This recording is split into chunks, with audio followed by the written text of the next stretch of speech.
昔ピアノやってたんだよね。まあ一応。ピアノとキーボードって演奏してて違う？そりゃお前鍵盤の重さが全然違うし、このボタンの数見ろよ。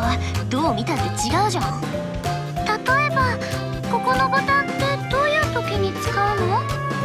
それは想像に任せる。